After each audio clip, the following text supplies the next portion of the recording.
Nuevamente estamos con ustedes acá. Siempre es un gusto, como se lo he dicho anteriormente, ya había mencionado estas palabras antes. Siempre es un gusto pues estar en esta iglesia, ver rostros muy conocidos, ver rostros muy queridos y sobre todo estar siempre en el mismo redil, en el mismo camino, en la misma lucha que todos tenemos. Esta mañana, mis hermanos, vamos a meditar en algo muy importante. Quisiera que, como siempre le invito, pues tomara su Biblia, que no haya nadie sin su Biblia. No creo que haya venido sin su Biblia. Así que, pues que tome su Biblia ahí, que la tenga presente y que me vaya ayudando quizás con algunos textos que vamos a ir estudiando esta mañana. Quiero hacer una pregunta, mis hermanos, antes de empezar. Quiero hacer una pregunta. ¿Cuántas religiones habrán? ¿Cuántas religiones habrán? ¿Miles? Sí, la gente se ha inventado. ¿Tantas? ¿Cuántas contará usted? Tantas. ¿Sí? Todas las religiones, mis hermanos, hoy en día, todas tienen un mensaje, ¿correcto? Todas las religiones tienen un mensaje. En algunos casos, este mensaje tiene ciertas que se parecen. ¿Cómo es la palabra? Similitudes, correcto. Gracias, hermano. Por ejemplo, en el caso de la ley, el estudiar la ley, los 10 mandamientos, muchas religiones lo tienen, ¿sí? Incluso, fíjese, le voy a contar, hay una iglesia profética que parte de la familia de nosotros asiste ahí, no de familia de papá, sino que otra familia que guardan los 10 mandamientos. Y ellos se reúnen el día sábado. Correcto, ya usted lo habrá oído, sí. Se reúnen los días sábados. Incluso ellos no se van a la casa, sino que se quedan ahí en la iglesia todo el día sábado. No es que le esté promoviendo esto, sino que le estoy contando, le estoy mostrando que, por ejemplo, el día sábado, muchas denominaciones también lo guardan. La ley de Dios también la guardan. La reforma pro salud también hay otras religiones que también la guardan también. Lo practican y mucho más que nosotros, como es el caso de los mormones. Mucho más que nosotros. ¿Se imaginan? Tenemos el caso también de la doctrina de los muertos, ¿sí? La doctrina de los muertos, que los muertos nada saben, ni tienen más paga, dice Eclesiastés. Esta doctrina también se practica en otras denominaciones. ¿Cómo cuál? ¿Cómo cuál? ¿Cuál? La doctrina de los muertos, que los muertos nada saben. Una vez muere, el alma queda en reposo ahí. Los testigos de Jehová y la vara del pastor, correcto. Los testigos de Jehová también creen en lo mismo. Entonces, si hay tantas denominaciones, mis hermanos, quiere decir que hay muchas similitudes ahí. Pero hay algo, mis hermanos, que nos diferencia a nosotros. Póngame atención en esto. Hay algo, mis hermanos, que nos diferencia a nosotros. Nosotros, mis hermanos, los adventistas del séptimo día, con mucho orgullo lo decimos, tenemos algo, una parte de nuestra doctrina que nadie más la tiene. Nadie más la tiene. Ya me adivinó, ¿verdad? Ya sabe usted lo que estoy diciendo en esta mañana. En el pensamiento adventista, mis hermanos, existe, por ejemplo, la buena alimentación, el día sábado, los diezmos y las ofrendas, que muchas iglesias también lo recogen, y mucho más quizás que nosotros. Pero hay algo, una característica específica que no tiene nadie. No, si la profecía también, hay iglesias que estudian la profecía, estudia el libro de Daniel. Usted busca en internet, ponga profecía de Daniel, profecía de Apocalipsis, y va a encontrar estudios que no son adventistas. Y las denominaciones están entrando en el mundo de las profecías.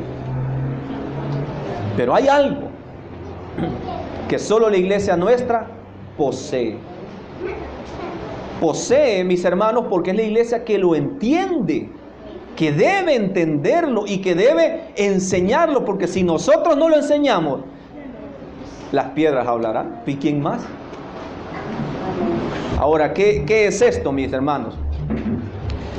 Lo único que nos caracteriza a nosotros como adventistas del séptimo día es la doctrina del, ¿qué me dijo?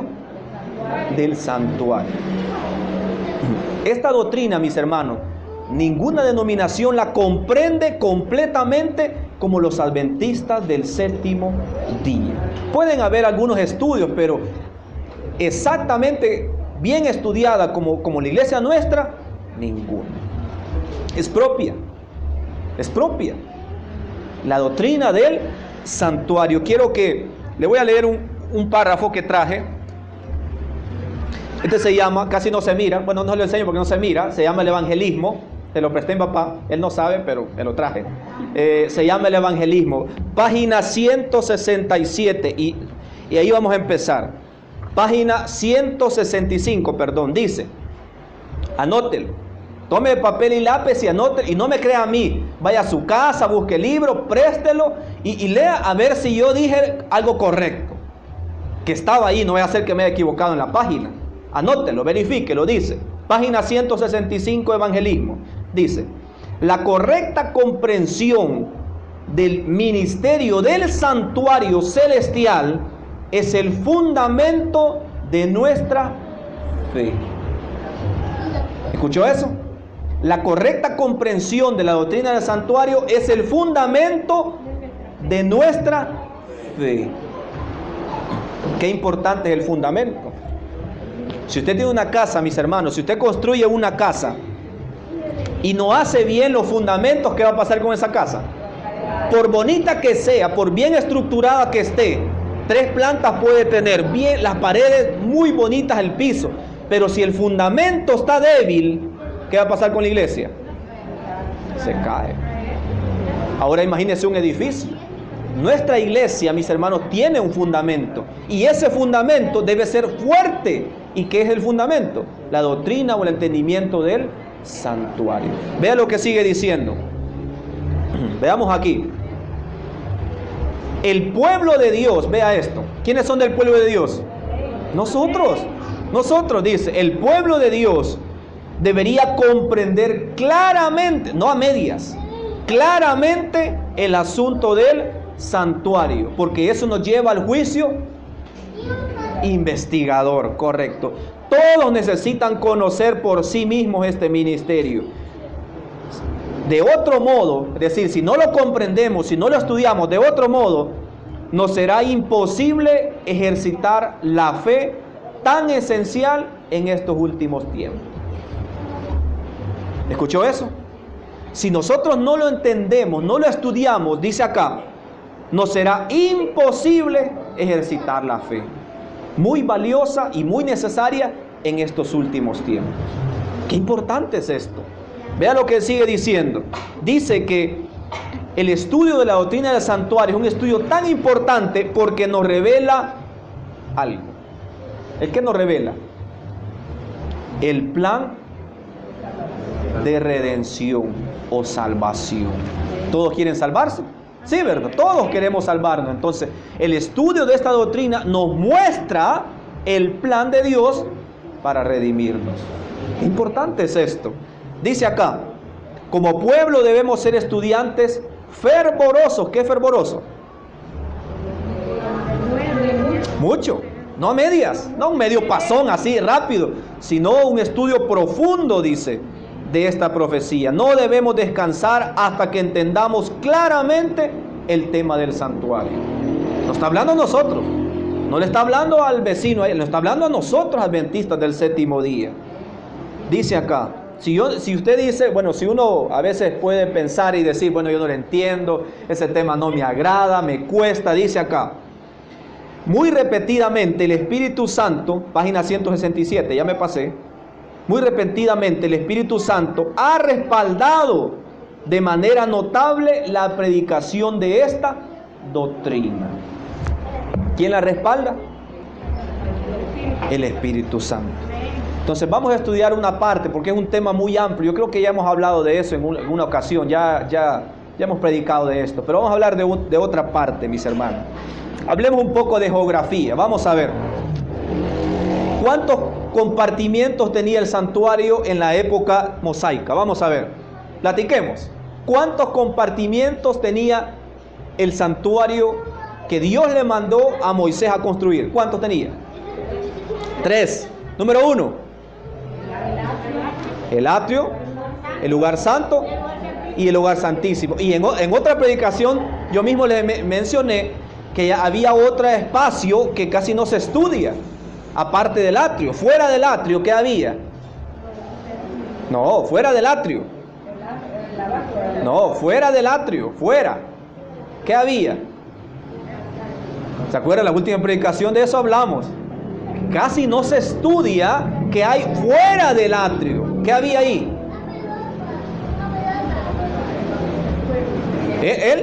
El pueblo. Correcto, mis hermanos. Es importante entender esto, porque el pueblo, mis hermanos, simbolizaba la vida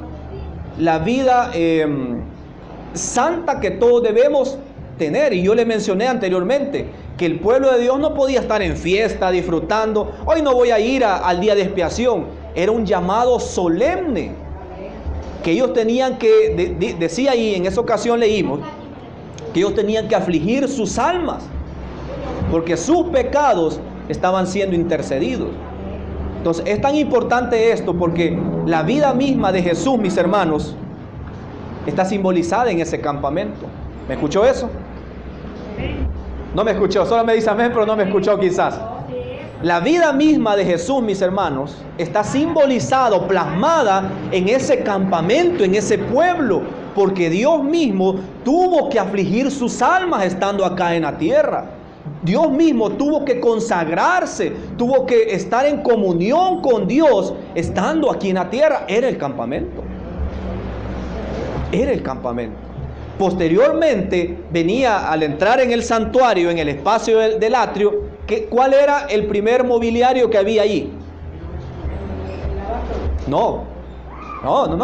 El primer mobiliario al entrar al santuario. ¿El altar? ¿Alguien dijo? No, eso es al final, no. El altar de los holocaustos, correcto. Que esto, mis hermanos, se veía plasmado en el sacrificio mismo de Dios, el cordero que quita el pecado del mundo. Ve cómo cada espacio del santuario tenía representación, tenía un simbolismo muy fuerte. Ahora dejemos el altar, Cristo muriendo en la cruz. ¿Ve cuál era el otro mobiliario que seguía más adelante? El lavacro, correcto. ¿Qué simbolizaba el lavacro?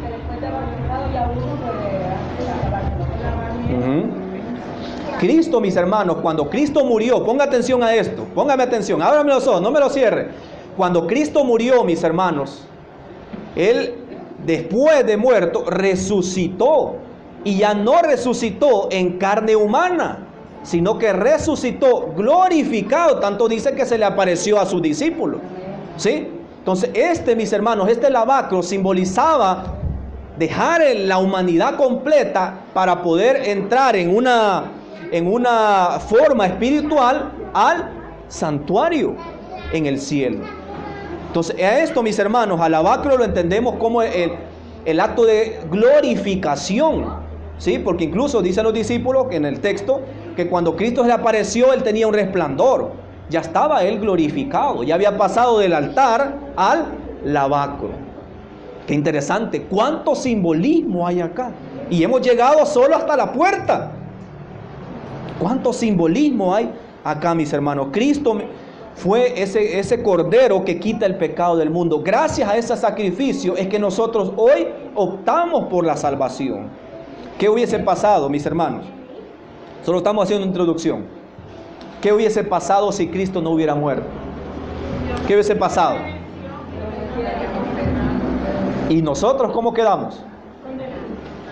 Condenados al pecado. ¿Y la condenación cuál era? ¿Cuál era? La muerte eterna. No tendríamos, mis hermanos, no tendríamos oportunidad, esperanza para nuestras vidas. Sí, por cuanto todos pecaron, todos están destituidos de la gloria de Dios. Ahora, esa salvación, mis hermanos, también hay que aceptarla. Porque no podemos decir, bueno, como Cristo murió en la cruz, ya los pecados están perdonados, ya no hay más que hacer. Ya no hay más que hacer. Ya mis hijos, pues ellos ya van para el cielo, mi esposa, ya, y qué alegría. Ya Cristo murió por los pecados. Pero esta salvación, mis hermanos, hay que reclamarla. Porque muchas personas fuera de la iglesia se les ha dado la oportunidad, la garantía de la salvación, pero no han aceptado el regalo. Es como cuando a usted le dan un regalo. Vamos a ver, imagínate que te dan algo, te dan un regalo, una caja, te lo entregan a ti. El regalo es tuyo. Ya yo lo compré, ya lo alistamos y ya te lo regalamos. ¿Es tuyo o no es tuyo? Sí, pero tú tienes una opción. Porque me puedes decir, gracias, sí, lo acepto y te lo llevas, pero también puedes rechazarlo. Entonces la salvación es como este regalo. Se nos ha dado a toda la humanidad. Pero debemos ¿qué? ¿Debemos qué? Reclamarla. Y por eso, mis hermanos, es que estamos nosotros ahora. No estamos porque, era sábado, todos los sábados tengo que ir a la iglesia, una costumbre. No, estamos reclamando nuestra salvación, lo que Dios nos ha dado por su muerte en la cruz. Dice la Biblia también, mis hermanos, que en el cielo hay un libro de memorias. ¿Qué hay en ese libro? ¿Qué hay en ese libro? Correcto. Todos los hechos, lo bueno y lo malo, hasta lo más secreto posible está escrito hasta el pensamiento que usted no dijo, pero se le pasó ahí, está escrito en el cielo. Alguien dijo una vez, bueno, y la lógica humana nos puede llevar a eso, nos puede decir, bueno, ¿cómo es que estas maldades, estos pecados están escritos en el cielo? Entonces quiere decir que en el cielo está el pecado ahí. No, ese pecado no es de Dios, ese pecado es de la humanidad. Y hay algo importante también, que usted podría pensar y decir, bueno, entonces Dios no se olvida. ¿Y dónde está eso que dice que los pecados al fondo de la mar? Allí los tiene, mire, bien contaditos los pecados. Sí, pero en ese libro, mis hermanos, a la par de cada pecado, está como dibujada una cruz, que simboliza que todos los pecados, mis hermanos, han sido perdonados por la muerte de Cristo Jesús. Es importante entender esta parte, mis hermanos. Le hago otra pregunta. ¿Qué es la verdad presente? Vamos a ver a un joven.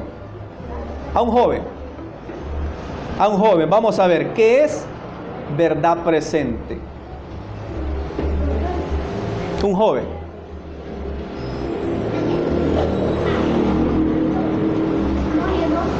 Ya voy a traer una silla, me voy a sentar esperando ahí.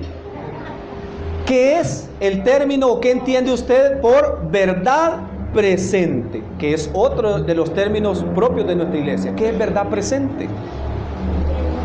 Vamos a ver, vaya, adultos, vaya. Adultos, hermanas, vaya. Adultos, hermanas, los caballeros me esperan. Hermana, ¿qué es la verdad presente? Espéreme, caballero. Hermanas. Lo que siempre se ha venido predicando, pero que en la actualidad nosotros lo seguimos haciendo. O sea, como nuestra norma cristiana y el plan de salvación o el mensaje de los 3 años. Creo que se lo mencioné la anterior que vine. Yo le leí un texto, el deseado a toda la gente, donde decía que debemos predicar la verdad presente. Y abajo en el párrafo yo le leí a usted, porque aquí estaba usted, se lo leí y le dije yo, esto dice el espíritu de profecía que es la verdad presente. Y hablaba como 3 aspectos. ¿Se acuerda? No se acuerda. Se lo leí, se lo expliqué la vez anterior, mis hermanos. Hay un texto que dice, yo soy la verdad.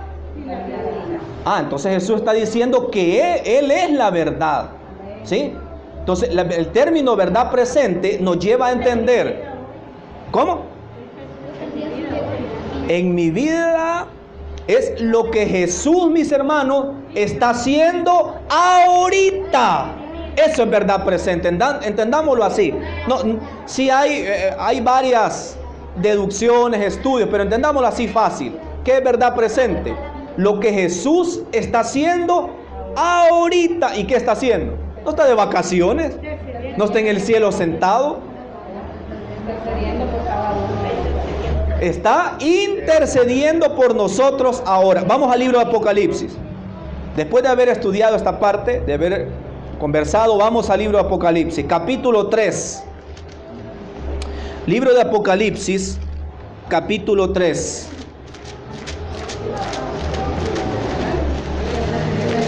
Aquí en el capítulo 3 vamos a irnos al versículo 7. 3, 7. Libro de Apocalipsis, capítulo 3, versículo 7. Dice así, miren. Ponga atención a esto. Ponga atención. Dice así. Escribe el ángel, dice, ¿a quién? De la iglesia de Filadelfia. A la iglesia de Filadelfia. Dejemos ahí una pausa. Esperen, una pausa. Dice que le escribe el ángel a la iglesia de Filadelfia. Esta era una iglesia de muchas que habían en Asia, ¿sí? Pero que simboliza una etapa de la cristiandad, una etapa de los altibajos que tuvo la fe cristiana. Vamos a ver, si tenemos una iglesia de Filadelfia, ¿qué otras tenemos? Vamos a ver, la primera. Hoy le voy a hacer un examen, hoy vengo examinador, vamos a ver. Éfeso, correcto, muy bien. Éfeso, que simboliza, mis hermanos, la era... No, posterior no, vamos. Éfeso, ya nos dijo el hermano, que fíjese que el hermano nos visita. Fíjese. Éfeso, que simboliza la época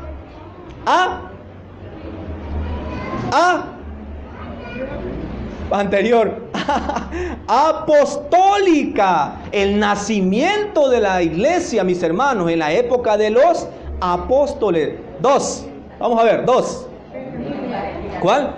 Esmirna, correcto, que simboliza, después de los apóstoles, simboliza la iglesia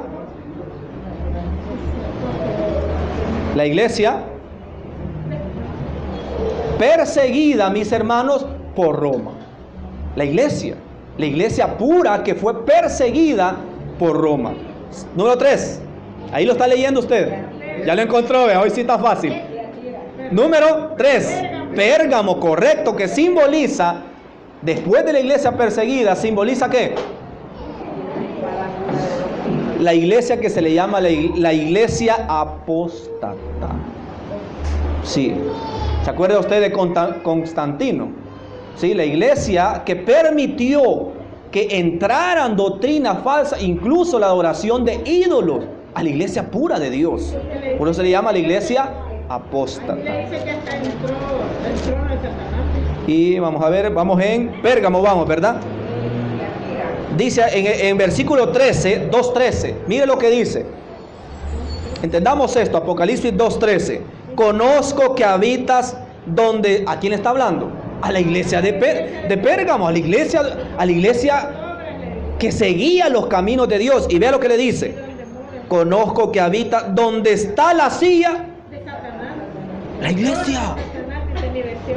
iglesia en el trono de Satanás. Es palabra fuerte.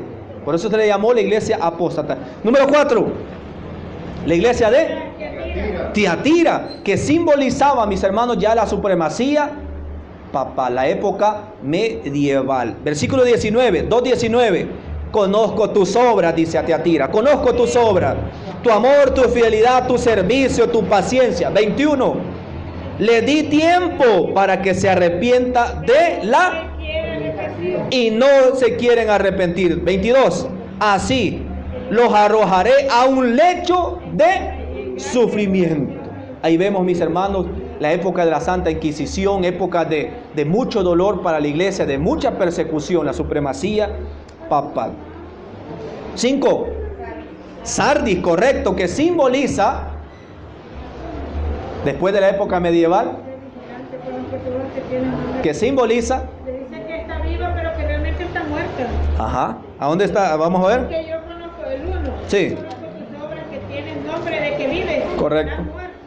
Ve el versículo 2, 3:2, Apocalipsis 3:2.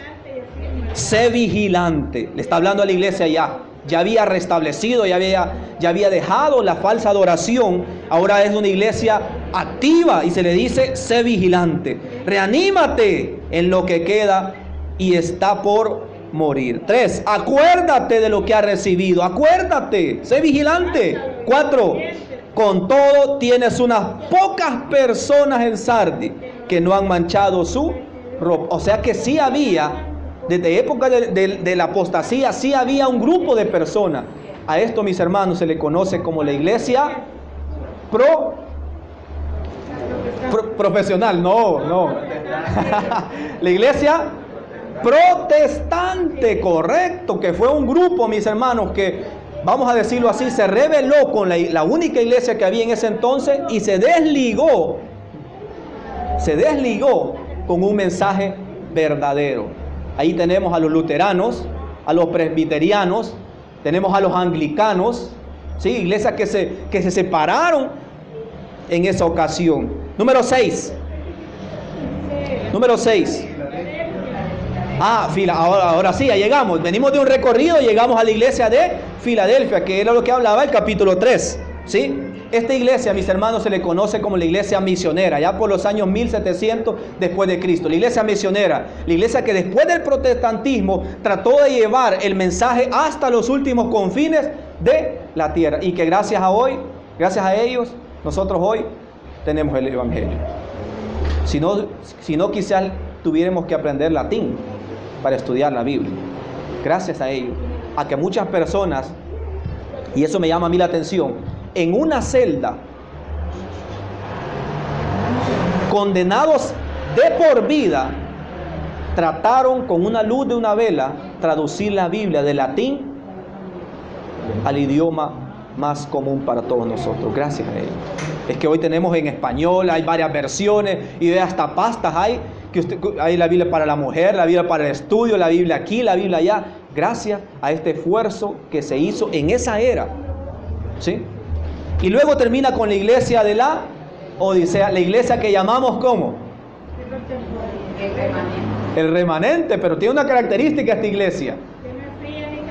Ajá, correcto, que es la iglesia somnoliente,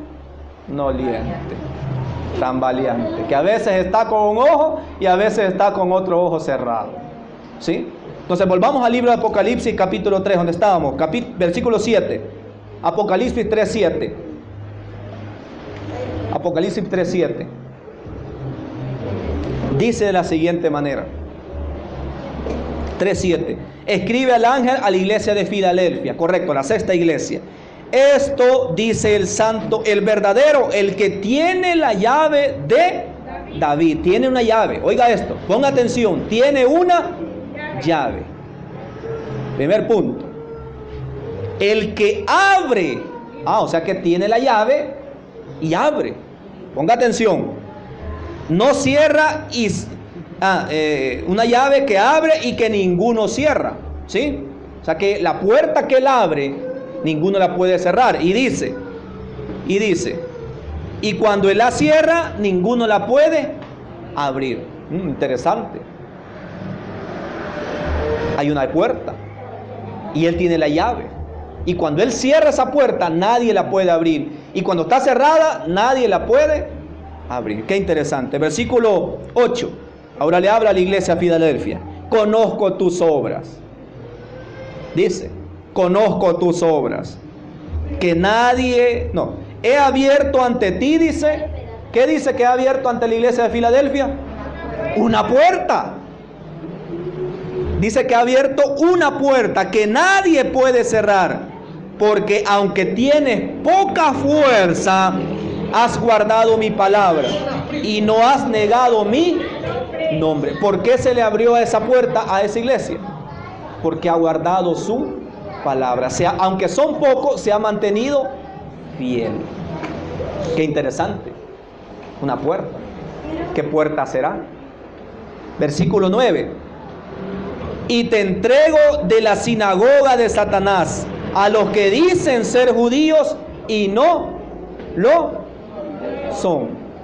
Dicen ser judíos y no lo son, dice, sino que mienten. Los obligaré a que vengan y se postren a tus pies. Mis hermanos, la iglesia siempre ha tenido divisiones, siempre ha tenido dificultades, y en la mayoría de los casos, a lo largo de esta historia que vemos representada en las 7 iglesias, esas dificultades han venido dentro. En la época del protestantismo, cuando se trataba de entender la Biblia, estudiarla, muchos, mis hermanos, acusaban a los mismos sacerdotes que traducían la Biblia, siendo los compañeros, tratando de enjuiciarse entre ellos, dentro de la misma iglesia, mis hermanos. Es importante, ¿qué puerta estará hablando? Vamos a ver, ¿cuántas puertas tiene el santuario? ¿Qué puerta está hablando aquí? Que se le abrió a la iglesia de Filadelfia. ¿Cuántas puertas tiene el santuario? ¿Cuántas? 3. ¿Estás de acuerdo ahorita? 3, dice la hermana. Ya puso sobre la mesa que hay 3. 11. No. Vamos a ver. El atrio. Acuérdame, llévame en mente porque yo me confundo cuando estoy hablando. Llévame en mente ahí. Atrio.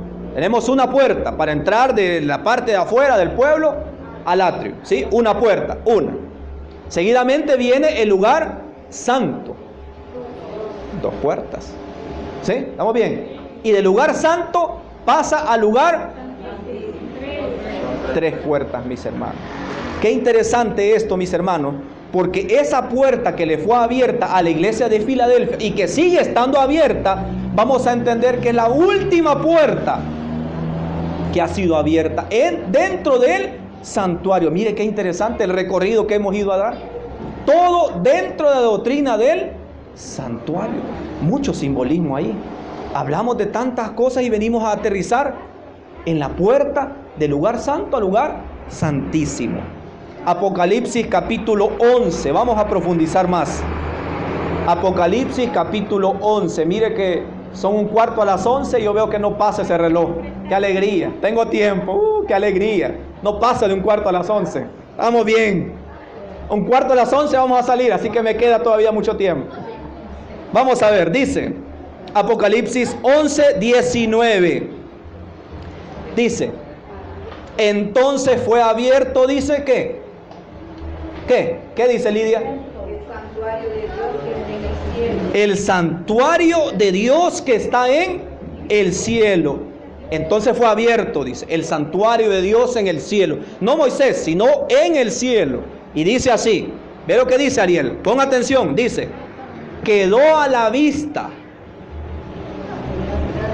el arca del pacto, dice, en su, es decir, cuando se abrió el templo, el lugar santísimo, dice acá, quedó a la vista. Juan alcanzó a ver que quedó a la vista el arca del pacto. ¿Qué había en el lugar santísimo? El arca del pacto, correcto. Sí, que las tablas de la ley. ¿Qué más había ahí? El maná, correcto. ¿Qué más había ahí? La vara de Aarón. Y más adelante, en la época de Salomón, se le agregó algo más. No, ya estaban ahí. Esas ya estaban ahí. Una ramita de olivo. Después de la muerte se le agregó una ramita de olivo ahí. Dice, vea lo que pasó cuando se abrió esta puerta. Interesante. Y hubo, ¿qué? Ajá. Hubo relámpagos, voces, truenos, un terremoto y una fuerte. Estos fenómenos naturales, Juan los observó cuando se abrió la puerta. Él alcanzó a ver el arca, dijo, y escuchó trueno, relámpagos, un terremoto. Y dice que voces salían de ese lugar. Estos mismos fenómenos, mis hermanos, ya pasaron una vez, ¿sabe usted? No era la primera vez. ¿Sabe cuándo pasaron? Libro de Éxodo. Libro de Éxodo, capítulo 19. ¿Cuándo pasaron estos mismos fenómenos? Libro de Éxodo, capítulo 19. Póngame atención y anótelo, que después se le va a olvidar. Éxodo 19. Versículo 10 dice así, versículo 1 dice: en el tercer mes de la salida de los israelitas de Egipto, llegaron al desierto de Sinaí. Iba el pueblo por el desierto caminando, iba el pueblo, y dice que llegaron al monte Sinaí. ¿Qué pasó ahí? Versículo 10.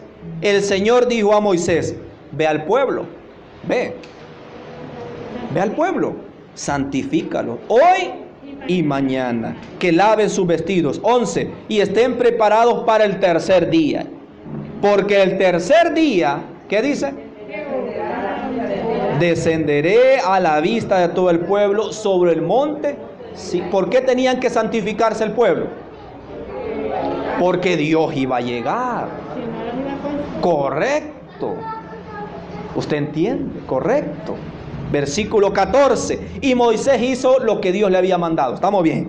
Descendió del monte, santificó al pueblo y lavaron sus vestidos. 16. Al tercer día, como Dios le había dicho, cuando amaneció, ¿qué pasó? Ahí están los fenómenos, los mismos fenómenos.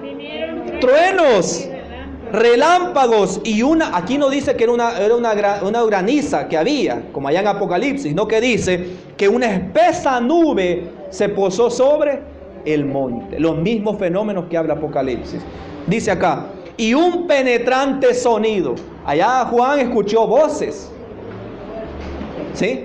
Y aquí nos dice que un penetrante sonido de trompeta estremeció, ¿qué? A todo el pueblo que estaba en el campamento. ¿Qué les iba a dar Dios en ese momento en el monte Sinaí? Correcto. Entonces, cuando volvamos a Apocalipsis otra vez, cuando Apocalipsis 11, cuando Juan vio que el santuario fue abierto y estos fenómenos se escucharon, entendemos, porque ya pasó una vez, capítulo 11, 19, que dentro de ese compartimiento que se abrió estaba la ley que Dios les iba a dar en aquel entonces, y ahí estaba la presencia de Dios misma plasmado en una ley. Qué interesante. O sea que vemos tres aspectos importantes aquí. Primero, lo que estamos viendo es que hay una puerta. Sí, ya vimos que es la puerta del lugar santísimo, que se le dijo a la iglesia de Filadelfia que se le iba a abrir, porque habían unos pocos que habían mantenido la ley. Ok, una puerta. 2, hemos visto también que hay, ¿cuántas iglesias? No, 4 no, yo le hago así, pero ¿cuántas? 7 iglesias, correcto. Así como también hemos hablado también de 7 sellos, ¿se acuerda? 7 trompetas. Entonces aquí hay una relación directa que sería muy bueno. 7 candeleros también. Entonces sería muy bueno correlacionar esto. Y hay un tercer punto que hablamos. Puerta, 7 iglesias, y hablamos de un juicio. Esa es otra perspectiva que tenemos en este estudio. Hablamos de un juicio. ¿Qué juicio está hablando? Para entender esto del juicio, mis hermanos, debemos entender rápidamente, porque ya vi que el reloj me está ahí acosando. El reloj. Vamos a entender rápidamente qué es esto del juicio. Para entender esto del juicio, que también está plasmado en la doctrina del santuario, es bueno, mi hermano, relacionarlo esto con Daniel 7. ¿Qué habla Daniel 7? Vamos a ver. ¿Qué habla Daniel 7? Vamos, rapidito. ¿Qué habla Daniel 7? Habla Daniel 7 de ciertos animales, que por cierto, dice que... Correcto. Número 1, vamos a ver, rapidito. Número 1, esto tiene que estar memorizado. Número 1, dice que Daniel él estaba viendo y subió del mar un animal. Vamos a ver, ¿qué animal? Un león, que significaba el reinado de Babilonia, fuerte, robusto, poderoso. ¿Sí? 2, leopardo. Después de Babilonia, ya lo vimos con el rey Belsasar y todos que fallecieron, y el reino de Babilonia quedó destruido. Vino un pueblo siguiente, que eran los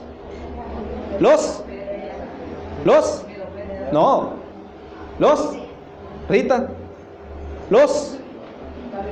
No, ya estuvo. El león eran los babilónicos. Luego vino un leopardo, que ese simboliza, correcto, 4 cabezas. El reino de... No, eran los griegos. Las 4 cabezas, ponga atención a esto. Las 4 cabezas, mis hermanos, de este animal simbolizaban ¿qué? A los cuatro generales a los cuales les quedó el reino o el imperio de Grecia después que Alejandro Magno falleció. Porque él, por estar muy joven y andar en batalla, saludes a Dago que ha venido, él no logró dar el reino a una persona. En su lecho de muerte él falleció y no pudo decir a él se lo dejo a él. Así que se lo tomaron en base a unas batallas que se dieron 4 generales. ¿Sí? Un nombre, dígame, vamos a ver, un nombre. No. 4 generales, 4 cabezas que tenía este animal. Un nombre. Solo uno, deme. Sirio, no, esa es una radio que hay en Estados Unidos. Sirio, no. Lisímaco. Otro. Ptolomeo. Había otro y había otro. 4 generales. Bueno, dejamos este animal. Después de este animal venía otro más, ¿sí? Que era un oso, que significaba o simbolizaba el reinado, ya no de los griegos, ahora un reinado que venía. ¿Cuál era? Los medos y los persas, correcto. ¿Qué característica tenía este oso? ¿Qué característica tenía? No lo leas, hijo, tiene que estar ya memorizado. Muchos años en la iglesia. Tenía 3 costillas, correcto. Y tenía otra más, una característica. Alas también. Tenía una característica. Sí, pero había otra. ¿Qué era? No era cojo, hermano, no. No. Jorobado, no. Correcto, era más alto de un lado. Porque, mis hermanos, cuando este reino, bueno, ¿cuál reino simbolizaba? Después de los griegos, los medos y los persas, por esos 2 lados.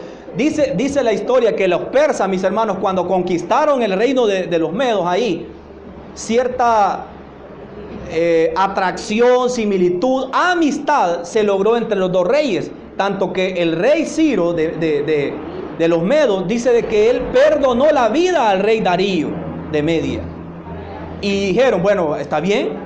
Así como Italia y el Vaticano, vamos a tener aquí Persia, y dentro de Persia van a estar los medos. Vas a estar sujeto a mí, te voy a perdonar la vida, vas a estar sujeto a mí. Entonces hicieron los medos y los persas. Por eso el oso estaba inclinado de un lado, uno más fuerte que el otro. Y dice esta profecía que después de ese oso vino una bestia, dice, que incluso Juan no logró explicar completamente. Una bestia repugnante, dice. Que tenía ¿cuántos cuernos? Vamos a ver, ¿cuántos cuernos? 10 cuernos, correcto, que simbolizaban ¿qué? ¿Qué simbolizaban? 10 reinos. Reinos. O reinos o grupos étnicos, podríamos decir, porque un reino es bien establecido. Grupos étnicos que Roma imperial tuvo que conquistar para lograr su supremacía, porque no lo podía hacer. Habían reinos ahí que estaban luchando contra ellos. Y ahí usted, para que me entienda, estamos hablando de aquella época del rey Arturo. ¿Ha visto la película? Sí, de esa misma época, la época en que Roma estaba tratando la manera de lograr dominar Europa, pero no podía, porque habían grupos ahí, eran 10, dice la profecía. ¿Cuáles eran estos 10 cuernos? ¿Cuáles eran? Por aquí los traía yo, vamos a ver, 10 cuernos. Número 1, los suevos, con V. Número 1, ponga atención. Número 1, los suevos. Número 2, los ostrogodos. ¿Sí? Los ostrogodos. Número 3, los francos. ¿Sí? Los francos. Número 4, alemanes. No, alamanes, no alemanes, alamanes. Y número 5, los visigodos. Eran pueblos que estaban luchando con Roma en ese momento. 6, los vándalos, los érulos, lombardos, burgundios, y por último tenemos a los sajones. ¿Sí o no? No le estoy mintiendo. 10 reinos que Roma tuvo que ganarles la batalla para ellos colocarse. Y fíjense, mis hermanos, les voy a adelantar rápido. Fíjense que un último de estos 3 reinos fue el que más le costó al reino del papado. Por eso esta bestia tenía, dice, un cuerno que le salió y bloqueó a 3. Porque estos fueron los últimos que le costó. Y ahí estaban los ostrogodos. Allá por el año 538, que venía en la profecía de 1260 años. Mire cómo la Biblia se relaciona. 1260 años de la época del oscurantismo. Cuando logró ganarle la batalla a los últimos, a los ostrogodos, quedaron ellos en poderío de Europa y empezó entonces el oscurantismo, que duró 1260 años y terminó en la época ¿qué? La herida de muerte. En el año el 15 de febrero de 1798, si usted se la cuenta, 1260 años, que Dios le había permitido a ellos, o Satanás le había dado poderío para que hiciera lo que quisiera. Porque dice ahí que en esa época el general Alejandro, ¿qué se llamaba? Alejandro Berthier, francés, se llevó cautivo, dice, al Papa en ese entonces, que era Pío VI, y se lo llevó a Francia, donde murió a la edad de 80 años. Esa es la herida de muerte que fue sanada, 1260 años. Mire qué interesante es esto. Lo que quiero mostrarle ya para terminar es esto, que después de las bestias que vio Daniel, después del león, el leopardo, después del oso, el oso, sí, me había equivocado, ¿verdad? Ok, gracias. Después del león, el oso, el leopardo, correcto. La bestia que no tenía forma, repugnante, de los 10 cuernos y el cuerno pequeño, pasó algo más. ¿Qué pasó? No. ¿Qué pasó? Después de esta bestia ya no hubo una siguiente bestia, sino que ¿qué pasó?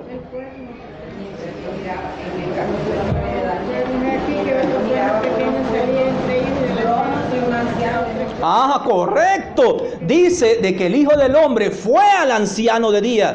¿Dónde está el anciano de días? No está en la tierra, en el cielo. Entonces está hablando de un suceso en el cielo. Y allá fue plasmado o fue iniciado el juicio. Qué interesante entender esto, mis hermanos, porque nos ayuda a entender la verdad presente. ¿Qué era la verdad presente?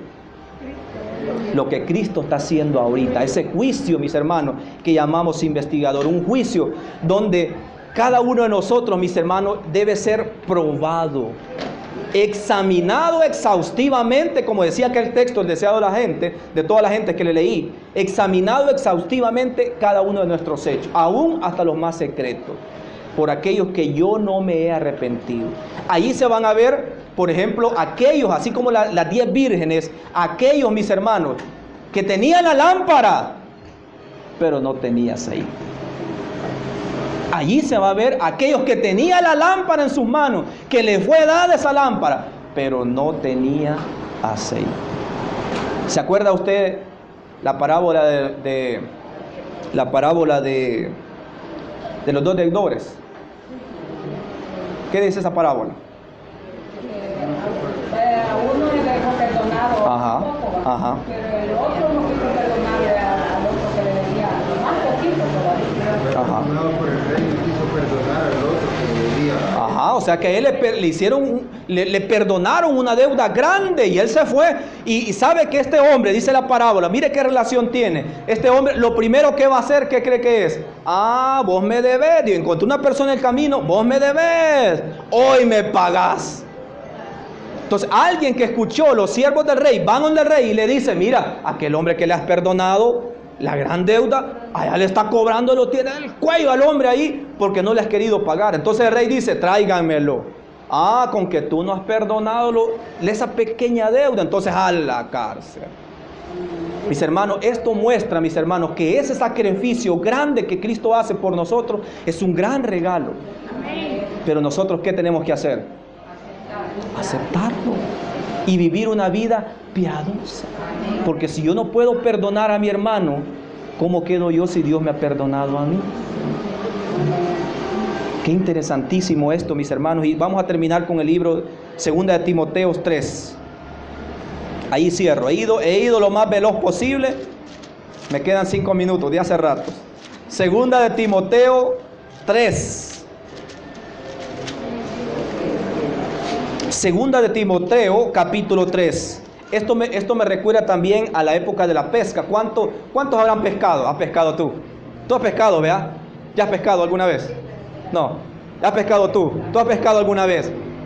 Cuando uno pesca, tira la atarraya, caen los peces, vienen los peces, pero ahí, mis hermanos, viene peces ricos, bonitos, pero también vienen sapos, vienen gordos, inflados, vienen bagres, hasta plantas vienen. Entonces el evangelio es como esta red, esa es la red grande del evangelio, que es lanzar a todos. Pero ahí mismo, mis hermanos, hay peces buenos y hay bagres. ¿Me escuchó esto? Hay peces buenos, hay salmones buenos, sabrosos, caros, pero también hay bagres. Y eso lo vamos a ver aquí en 2 de Timoteo, capítulo 3, versículo 1. Dice así, 2 de Timoteo 3, 1. Esto ten en cuenta. ¿Quién le estaba hablando? ¿Quién habla? Pablo. ¿A quién le está hablando? A Timoteo. Dice, esto ten en cuenta, que en los últimos días vendrán tiempos peligrosos. ¿Cuándo son los últimos días? Hoy. Dice, versículo 4.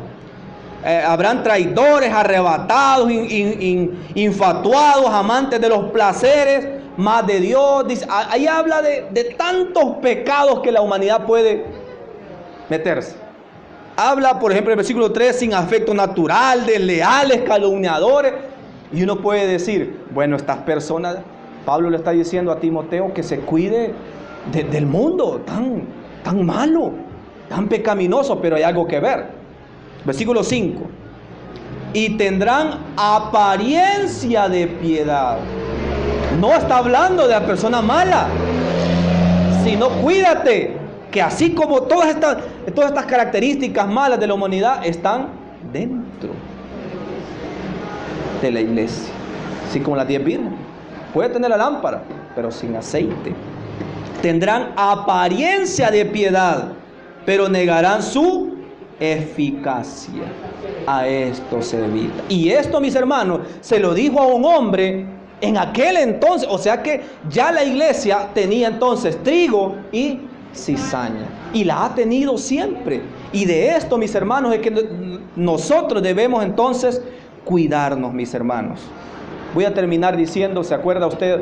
Hay una parábola de las bodas del Cordero que dice, mis hermanos, que fue invitado, las personas no quisieron ir, invítalos a ellos, no quieren venir. Incluso dice que mataron a los mensajeros, y el rey dijo, bueno, entonces ve y castígalos a los que han matado a los mensajeros. Y entonces ve por la calle, dice la parábola, ve por la calle y trae a quien encuentres, agárralo, tráelo a la boda.